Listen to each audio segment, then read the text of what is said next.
Antoine Forestier, journaliste, qui est là et qui voilà, on se file des masques FFP2 parce qu'avec les gaz lacrymogènes, c'est un peu notre seul moyen de nous protéger. Ça servait, fut un temps, voilà, quand il y avait l'obligation des masques pour le Covid. Et là, c'est vrai qu'aujourd'hui, ça nous est plutôt utile pour les gaz lacrymogènes qui ont été utilisés en masse depuis tout à l'heure.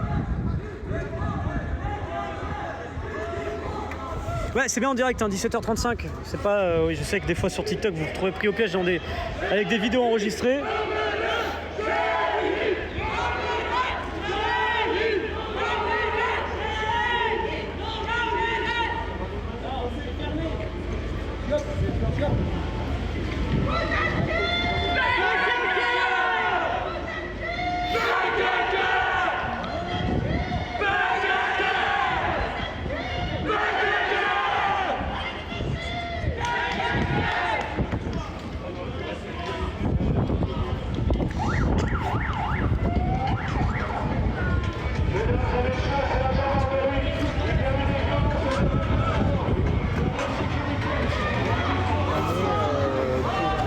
Alors les gendarmes demandent la dispersion.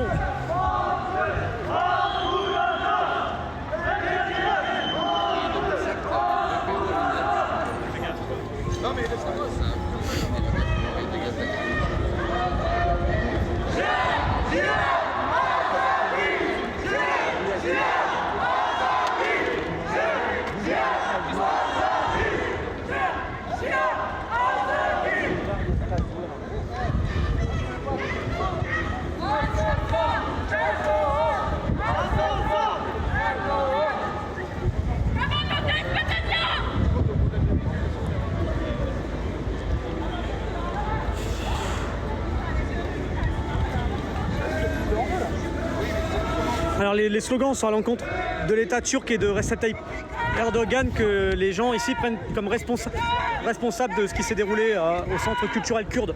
On rappelle qu'il y a eu 3 morts et un blessé grave. Voilà.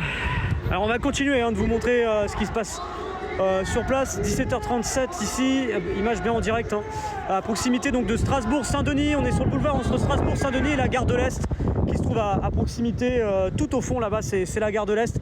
Et tout au long, eh bien, il y a des barricades qui ont été allumées ici de tension d'une extrême violence, hein, aux alentours donc, de 16h30, à proximité donc, des lieux qui ont été visés par cette attaque d'un homme de 69 ans à midi qui a ouvert le feu et qui a tué 3 personnes au niveau d'un centre culturel kurde. Et les Kurdes sont venus justement très nombreux.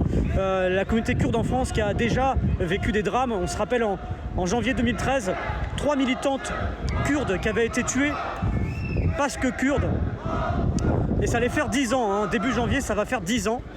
Et donc il reste énormément marqué par ce drame. Et c'est un nouveau drame qui s'est déroulé aujourd'hui en plein cœur de Paris, donc dans le 10e arrondissement, au niveau de ce centre où cet homme a ouvert le feu. Et donc, au fur et à mesure des minutes, des centaines de personnes sont venues exprimer dans un premier temps de la tristesse, mais après une très forte colère. Et cette colère, elle ne retombe pas. Le premier responsable, ce qui est visé aujourd'hui, c'est l'État turc, hein, les slogans vers Recep Tayyip Erdogan. Et puis il y a aussi d'autres voix et qui ont été un peu les raisons de ces déclenchements de violence tout à l'heure. C'est l'État français qui pour eux n'a pas protégé suffisamment la communauté kurde en France. Et c'est au moment où Gérald Darmanin, le ministre de l'Intérieur, allait quitter les lieux, était sur place.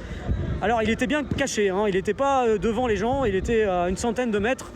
Ils ont vraiment fait en sorte de pas le montrer, de faire en sorte qu'il ne soit pas vu par les manifestants qui étaient là, mais ils avaient les retours, hein,